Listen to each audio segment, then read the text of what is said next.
جنوبی پنجاب میں عالمی وبا کی دوسری لہر میں تیزی، کرونا وائرس ایک ہی روز میں 9 افراد کی جان لے گیا۔ ملتان میں 3، سرگودا 3، رحیم یار خان 2 اور بہاولپور میں 1 شخص سے جاں بحق۔ ہلاکتوں کی مجموعی تعداد 504 ہو گئی۔ سرائکی خطے میں کرونا کے پے در پے وارڈ سول اسپتال بہاولپور میں 33 مریضوں کا کرونا ٹیسٹ مثبت آ گیا۔ 9 کی حالت تشویشناک، وینٹیلیٹر پر منتقل۔ ڈی ڈی خان میں مزید 5 افراد میں کرونا کی تشخیص۔ رحیم یار خان میں بھی 8 افراد کرونا میں مبتلا۔ نشتر اسپتال ملتان میں 71 مریض زیر علاج، 18 کی حالت تشویشناک، 4 وینٹیلیٹر پر منتقل۔ سرگودا میں 48 گھنٹوں میں 85 افراد وائرس کا شکار ہوئے۔ میاں والی میں اے سی عیسیٰ خیل، عمر فاروق اور ڈی ایس پی سرکل موسیٰ خیل مہر ریاض کا کرونا ٹیسٹ پازیٹیو آیا۔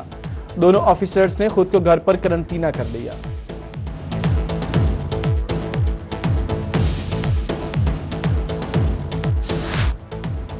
کرونا کی دوسری لہر کے بڑھتے کیسز تشویشناک قرار، احتیاط نہ کی تو نتائج خطرناک ہو سکتے ہیں۔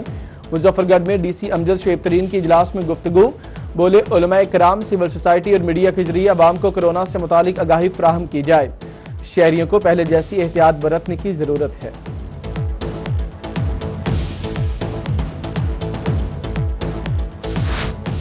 پی ڈی ایم اجلاس سے قبل حکومت مخالف پہلا استعفیٰ آ گیا۔ سرگودا میں حلقہ NA 90 سے لیگی رکن قومی اسمبلی چودھری حامد حمید کا مستعفی ہونے کا اعلان، مراسلہ اسپیکر قومی اسمبلی کو بھجوا دیا۔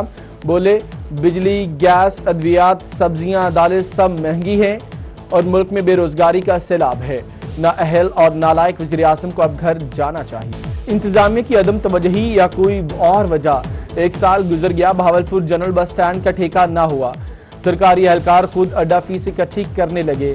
فیس ریکوری میں 50% کمی ریکارڈ۔ سی او کارپوریشن محمد شفیق نے کہا کہ 2.25 کروڑ روپے کا ٹھیکہ دیا جا چکا ہے۔ 4 بار ٹینڈر جاری ہونے کے باوجود ٹھیکیدار دلچسپی نہیں لے رہے۔ لودرا میں سپورٹس کمپلیکس کئی سالوں سے انتظامیہ کی عدم توجہی کا شکار، دیواریں ٹوٹنے سے سپورٹس کمپلیکس کھنڈرات کا منظر پیش کرنے لگا۔ نوجوان تعفن زدہ ماحول میں پریکٹس کرنے پر مجبور۔ ادھر سرگودا میں کمپنی باغ کے عقبی حصے کے ٹریک اور گراؤنڈ خستہ حال، دیواریں ٹوٹ پھوٹ کا شکار، گھاس سوکھ گئی۔ شہریوں کا اعلی حکام سے نوٹس لینے کا مطالبہ۔ بہاری شہر کے وسط میں قائم قدیم لکڑ منڈی مسائل کا گڑھ بن گئی۔ ایمرجنسی میں آگ پر قابو پانے کے لیے 20 سال قبل بنائی جانے والی واٹر ٹینکی ناکارہ، الیکٹرک موٹر اور دیگر سامان چوری ہوا، کسی بھی وقت بڑے حادثے کا خدشہ۔ میونسپل آفیسر نے معاملہ بجٹ کی عدم ادائیگی پر ڈال دیا۔ کوٹ ادو رنگپور شہر جدید دور میں بھی سیوریج جیسی سہولیات سے محروم۔ سابق وزیر اعلیٰ پنجاب کے خصوصی فنڈ سے شروع ہونے والا منصوبہ سیاست کی بھینٹ چڑھ گیا۔ فنڈز کی عدم دستیابی کے باعث منصوبہ نامکمل، 9 کروڑ سے بننے والا ڈسپوزل اور مشینری ناکارہ ہونے لگی۔ شہباز شریف نے 2017 میں 24 کروڑ کے خصوصی فنڈ سے سیوریج منصوبہ شروع کیا تھا۔ ڈیجیٹل چیزیں سکھانے کے ماہر خود مسائل کا شکار۔ ملتان کے 200 IT اساتذہ کی 14 سال سے پروموشن نہ ہوئی۔ کہتے ہیں حکومت طلبہ کو ڈیجیٹل چیزیں سکھانے کی بات تو کرتی ہے مگر سکھانے والوں کا ہی خیال نہیں کرتی۔ اعلی حکام سے نوٹس لینے کا مطالبہ۔ ملتان میں محکمہ اوقاف کی جہیز کمیٹیاں 3 سال سے عدم تشکیل کا شکار۔ جہیز فنڈز کے لیے دی گئی متعدد درخواستیں ردی کی نظر کر دی گئیں۔ مستحق خواتین ماہانہ جہیز کی مد میں ملنے والے 15,000 روپے سے محروم۔ ہر ماہ 12 مستحق خواتین کو شادی سے قبل جہیز فنڈ کیا جاتا تھا۔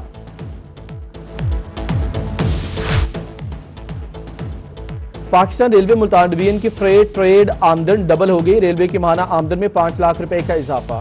ریلوے نے بجٹ ٹارگٹ آمدن کے پہلے 5 ماہ کے دوران 30 لاکھ روپے اضافی کما لیے۔ ڈی ایس ریلوے نے نوید مبشر کی بہتر کارکردگی پر افسران کو مبارکباد۔ سیکرٹری ہاؤسنگ جنوبی پنجاب لیاقت علی چٹھا کا احسن اقدام، تمام اداروں کو سرگرمیوں کی معلومات بذریعہ ای میل فراہم کرنے کا فیصلہ۔ Urban development and public health engineering کی مختلف اداروں کو ہدایات۔ ملتان، بہاولپور ڈی جی خان اور رحیم یار خان کے PHEs، public health engineering, FATA اور دیگر اتھارٹیز کو مراسلہ جاری۔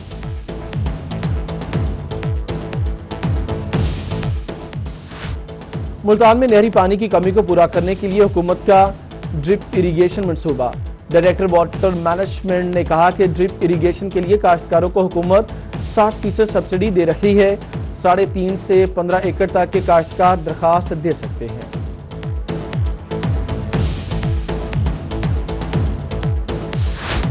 فروٹ فلائی کو کنٹرول کرنے کے لیے زرعی یونیورسٹی ملتان کا کامیاب تجربہ۔ فروٹ فلائی کی افزائش روکنے کے لیے خوراک تیار کر لی گئی۔ Dean faculty of agriculture doctor Shafqat Saeed کہتے ہیں کہ مخصوص خوراک کھانے سے فروٹ فلائی کی افزائش کا عمل رک جائے گا۔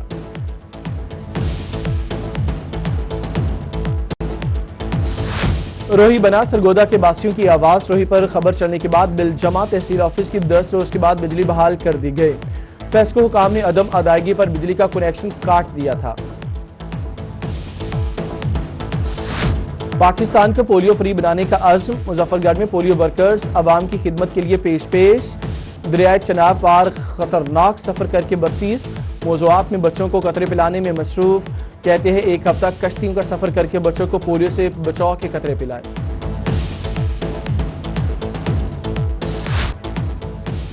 ملتان میں سمارٹ کارڈ کا حصول مزید آسان۔ ایکسائز ڈپارٹمنٹ میں سمارٹ کارڈ کے حصول کے لیے الگ کاؤنٹر فائل کر دیا گیا۔ ڈائریکٹر ایکسائز عبداللہ خان نے کہا کہ شہری کاؤنٹر پر جا کر سمارٹ کارڈ حاصل کر سکیں گے۔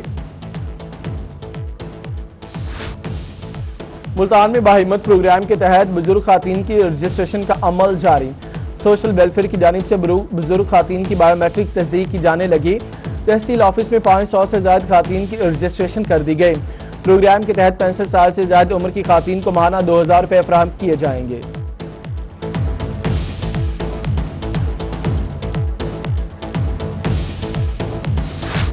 میاں وادی میں محکمہ جنگلات کی لکڑی چوروں کے خلاف کارروائیاں۔ گزشتہ 3 روز کے دوران 6 FIR درج، 6 لاکھ کے زائد سے جرمانے عائد کر دیے گئے۔ ڈویژنل فارسٹ آفیسر ملک ثاقب عوان نے کہا کہ لکڑی چوروں کو کسی صورت معافی نہیں ملے گی۔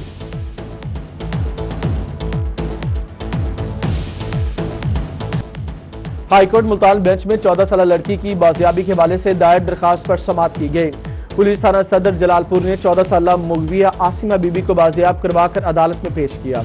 مغویہ عاصمہ کا زبردستی اغوا کرنے کا بیان۔ عدالت نے لڑکی کو ورثہ کے حوالے کر کے ملزمان کے خلاف کارروائی کا حکم دیا۔